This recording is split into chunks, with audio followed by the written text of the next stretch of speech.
I am hoping that when I take this scarf off, it's exactly what I want.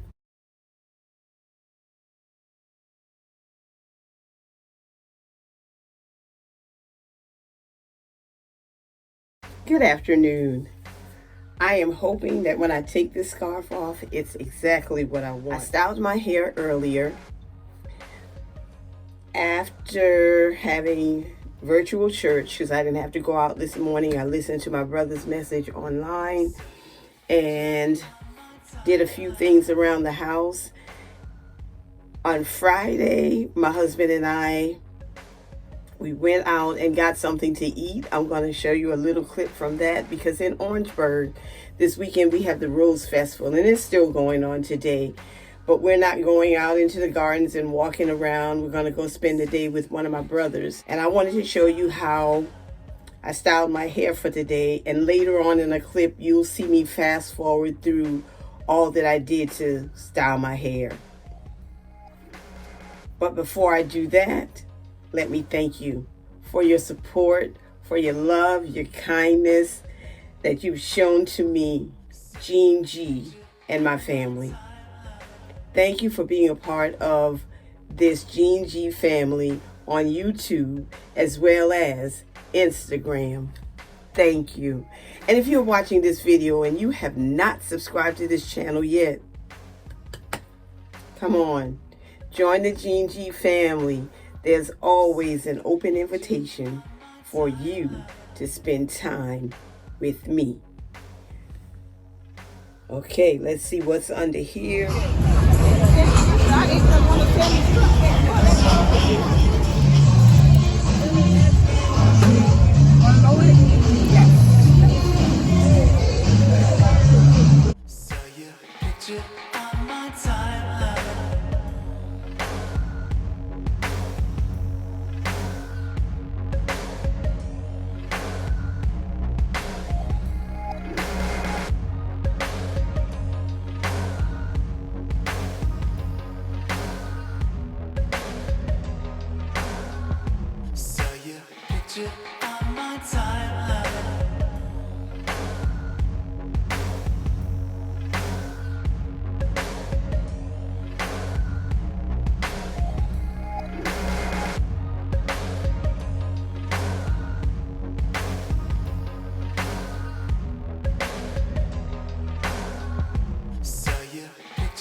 Because I think we're going to mostly be outside today. I'm not sure. I may show you a little bit of that.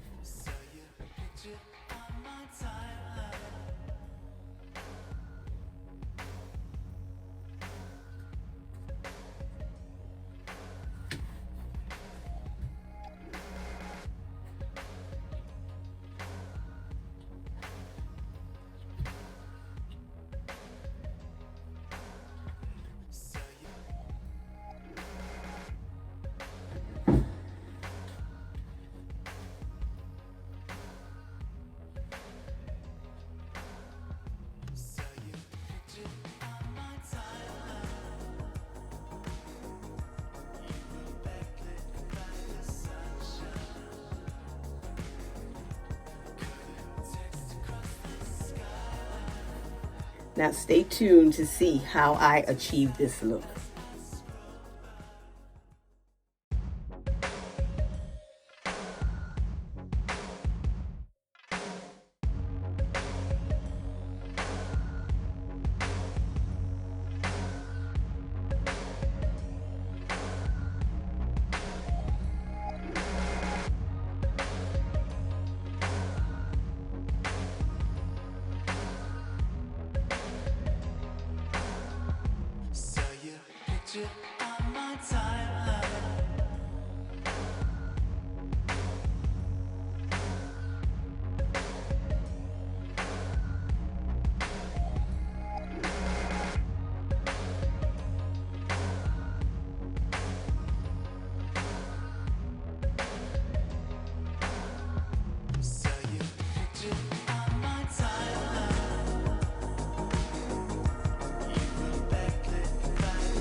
For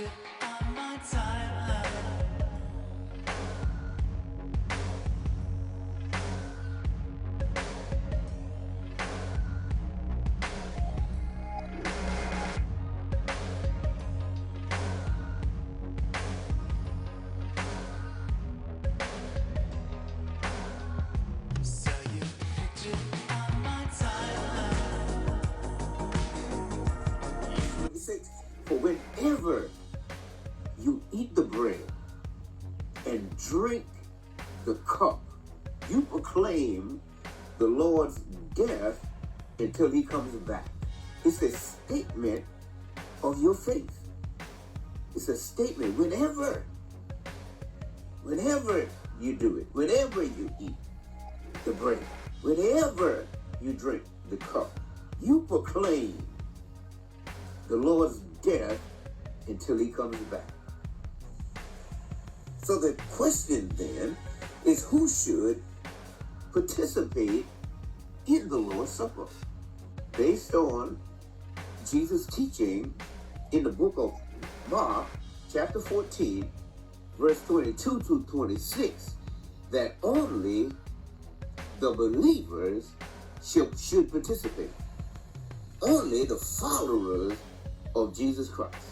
In Mark chapter 14, verse number 22, and as they ate, believers, they were together in the upper room. Jesus took bread and he blessed it and he broke it and he gave to them and said, "Take, eat. This is my body."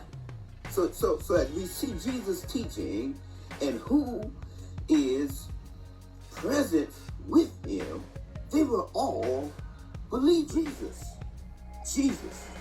like Paul reiterates for us that Jesus is doing a new thing. He's instituting a new covenant. He's instituting a better covenant for the believers. And one of the things that he is doing here is that he is doing an act that coincides with the followers of Jesus Christ and the things that they need to do in order to remember, never forget what Jesus represents in our life. When and how often should we observe the Lord's Supper? When and how often should we observe the Lord's Supper? But the Bible is reminding us that as often as you observe the Lord's Supper, you do show the death and the resurrection of our Lord and Savior until he come again. It's a faith act. But the Word of God is telling us that Jesus, on the night in which he was betrayed, and he took the bread, and he took the cup, and he says to his followers, "Do this in remembrance of me." So ever so often, we ought to take bread, we ought to break the bread, and we ought to eat it, and we ought to drink the fruit of the vine, and all of that is indicative of our faith in our Lord and Savior Jesus Christ, and we are doing it so that this is an object lesson that can be seen, and others now is begin to realize and recognize our faith in our Lord and Savior Jesus Christ, and we are obedient to the institution of the things that the Lord has laid out for us to do in the midst of his word. That's why Jesus is saying, "Do this in remembrance of me."